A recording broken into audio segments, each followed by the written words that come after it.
ये कांग्रेस का जो चरित्र बदल रहा है, इसको लेकर अभी कुछ देर पहले अरविंद केजरीवाल यहाँ इस मंच पर आए थे और उनकी तरफ से कहा गया कि साहब ये दिल्ली के अंदर दरअसल बीजेपी और कांग्रेस के बीच ईलू ईलू चल रहा है, लैला मजनू, हीर रांझा। हमारा चरित्र बदल नहीं रहा है। हम बीच में थोड़े उदार हो गए थे, ज्यादा उदार हो गए थे। हमारी उदारता का, हमारी शराफत का, हमारी सादगी का नाजायज फायदा उठा रहे थे लोग। फिर हमने अपनी उदारता थोड़ी कम की और हम आज खुल करके मैदान में चुनाव लड़ रहे हैं। उसके बाद इतना परेशान क्यों हैं?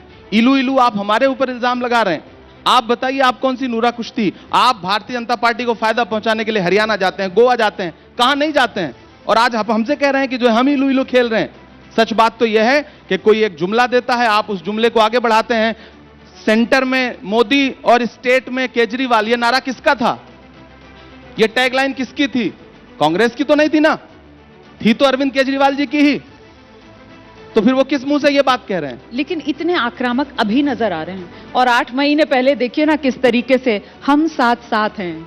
तब संविधान बचाने के लिए दिल्ली में राहुल गांधी के साथी कौन थे? अरविंद केजरीवाल थे। और आज वही अरविंद केजरीवाल, वो अरविंद केजरीवाल संविधान विरोधी हो गए। मतलब गजब की पलटी मारी है साहब कांग्रेस ने। देखिए, पलटी हमने मारी है या उन्होंने मारी है, बार बार मुझे लगता है ये बड़ा पुराना सा सवाल, अब पिछले कई दिन से ये सवाल पूछा जा रहा है। सच बात ये है, मैंने कहा ना, तात्कालिक परिस्थितियों का एक गठबंधन था वो लोकसभा में, इंडिया गठबंधन का हिस्सा थे वो, हम उनके साथ चुनाव लड़ रहे थे।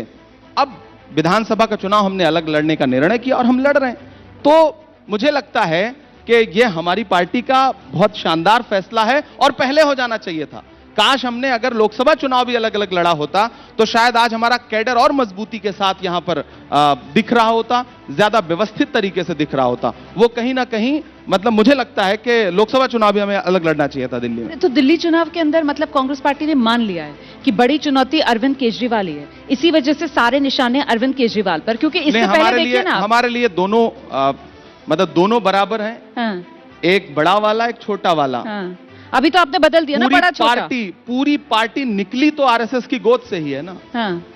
अन्ना आंदोलन आपको याद है? मैं तो आज पूरे देश में जाके पूछ रहा हूं कि भारत मां की आंख के तारे कहां गए, आरएसएस के राज दुलारे कहां गए? अच्छे दिनों की तरह उन्हें भी खोज रहा, कोई बताए अन्ना हजारे कहां गए?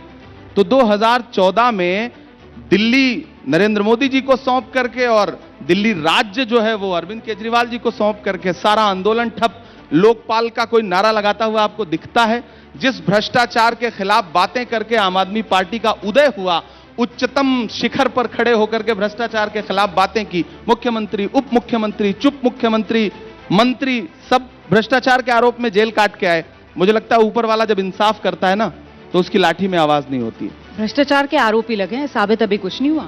और अरविंद केजरीवाल कह रहे हैं कि साहब हम पर तो आरोप लगे, जेल में डाल दिया। देखिए, जब मीडिया ये कहती है कि साबित कुछ नहीं हुआ, जब मीडिया ये कहती है कि अभी साबित कुछ नहीं हुआ, आरोप लगे, आरोप तो लगे ना, जेल तो काट के आए ना। सवाल तो सुन लीजिए, इसी को तो कह रहे हैं अरविंद केजरीवाल। कह रहे हैं आरोप तो गांधी परिवार पर भी लगे, वो नेशनल हेराल्ड वाला केस भी आया, गांधी परिवार तो सलाखों के पीछे नहीं भेजा। मतलब ये सेटिंग बीजेपी और गांधी परिवार की। अच्छा, मतलब आप जेल नहीं भेज पाए तो अरविंद केजरीवाल जी कह रहे हैं कि सेटिंग है, और आपको जेल भेज दिया तो सेटिंग नहीं है। आप हरियाणा जाके चुनाव लड़ रहे हैं, आप गोवा जाके चुनाव लड़ रहे हैं, जनता इतनी मूर्ख है उसको दिखता नहीं क्या? और जेल रॉबर्ट वाड्रा जी के खिलाफ या फिर राहुल जी के खिलाफ या फिर परिवार के खिलाफ जो आरोप थे, उसमें तमाम केसेज में भारतीय जनता पार्टी तो सिर्फ जुमला देती है, नारा देती है, बातें करती है, चुनाव लड़ती है उन मुद्दों पर, लेकिन उसके पास अगर कुछ होता तो क्या अब तक वो छोड़ती? अगर कुछ होता तो कार्रवाई ना करती? तो ये कहने के लिए बहुत आपको तार्किक लगता होगा, लेकिन सच्चाई ये है कि अरविंद जी ये कह करके अपने आप को बचा नहीं सकते हैं। ठीक है।